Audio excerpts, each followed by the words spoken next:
There's a type of person who stands before a crowd and delivers a 2-hour speech without a single note, without once glancing at a teleprompter. They guide the audience through each issue, each emotional nuance, naturally.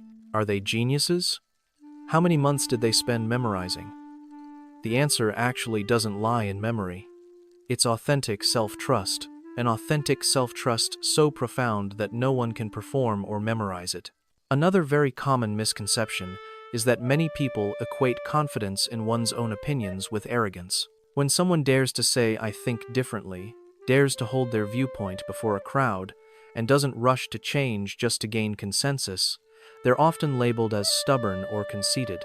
Having confidence in one's opinions isn't about believing you're always right, but believing your viewpoint is solid enough to be brought into dialogue, clear enough to withstand debate. The question to ask isn't, is this person trying to be superior? But are they willing to listen and adjust when presented with better reasoning? The arrogant person clings to their opinion because they fear losing face, while the person with self-trust holds to their reasoning because they've thought seriously before speaking. One side sees being challenged as an attack on their ego. The other sees it as an opportunity to test the validity of their beliefs.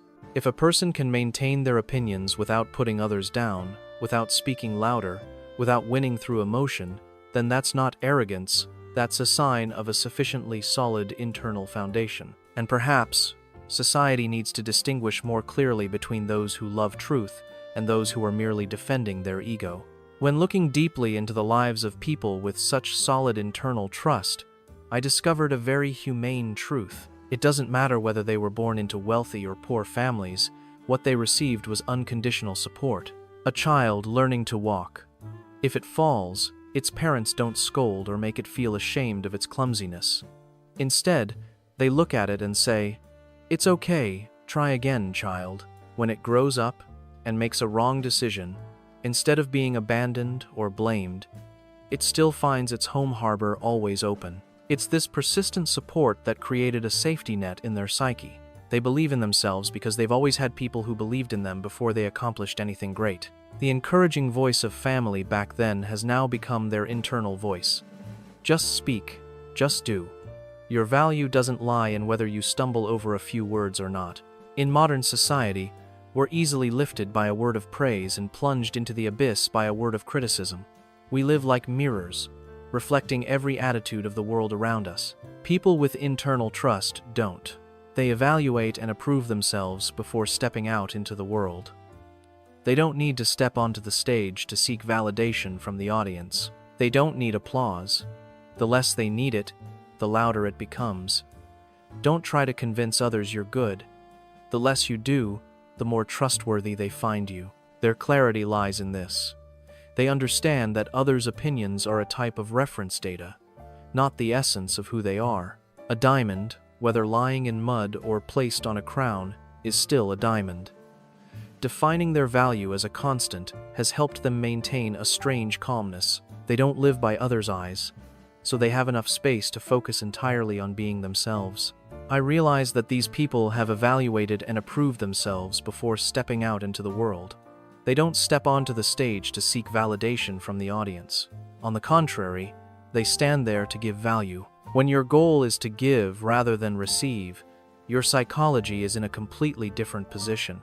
You no longer have to strain yourself to perform to please the crowd. You no longer have to tremble waiting to see if people nod in approval. I once knew a friend who, every time he posted a photo on social media, would hold his phone for a whole hour to count the likes.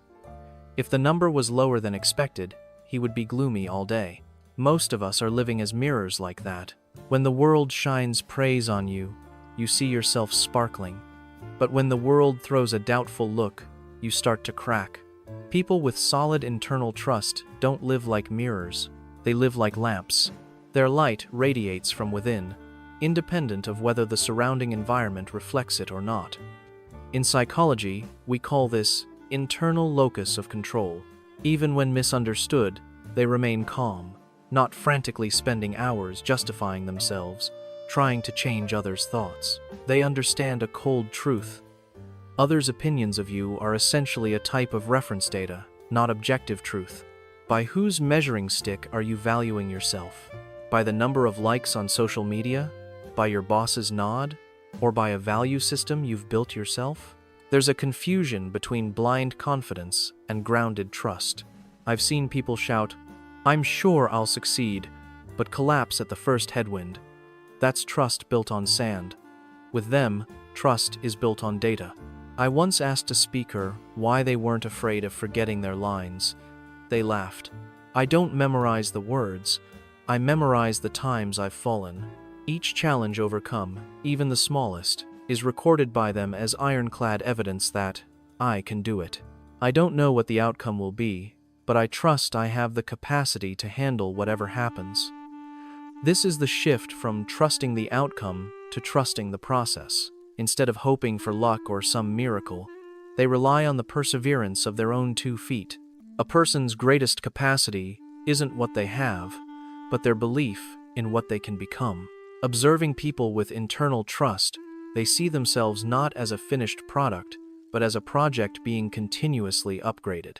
Self-trust, in essence, is the most powerful driver of development. Have you ever wondered why you feel anxious before new challenges?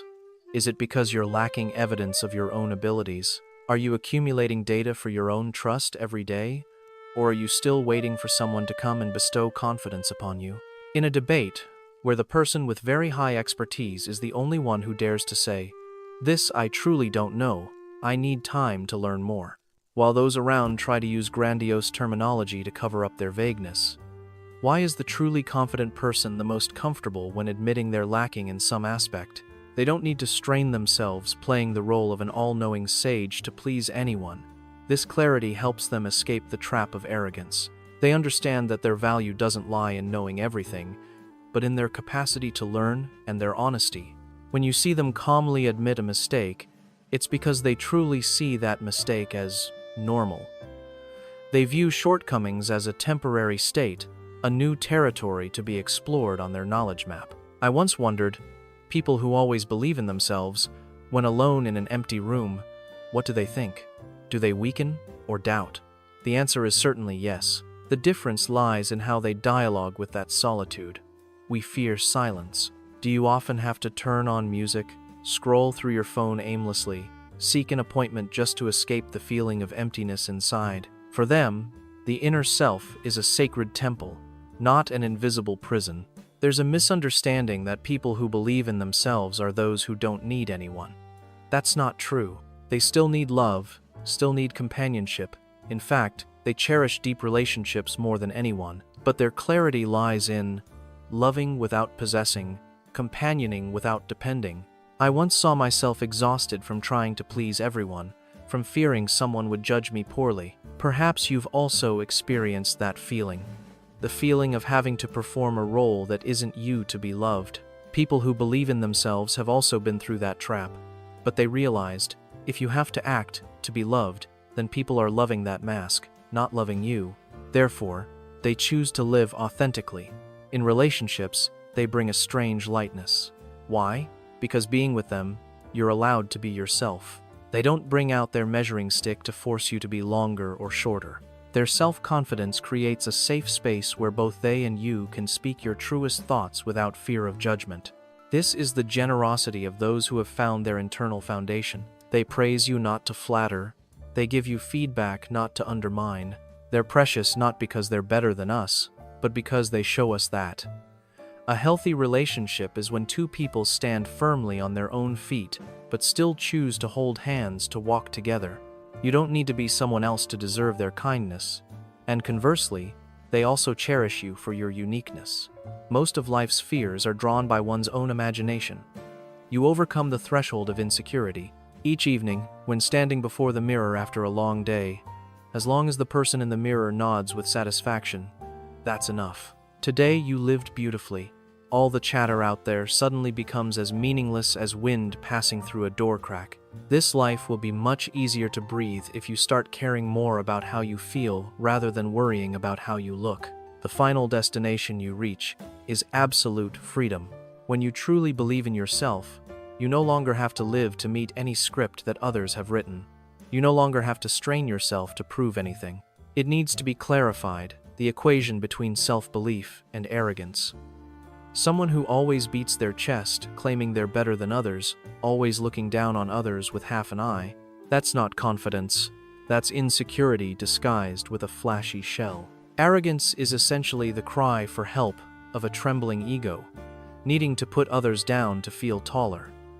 True rational trust carries an extremely humble demeanor. They believe they can do it, but never think they're better than others.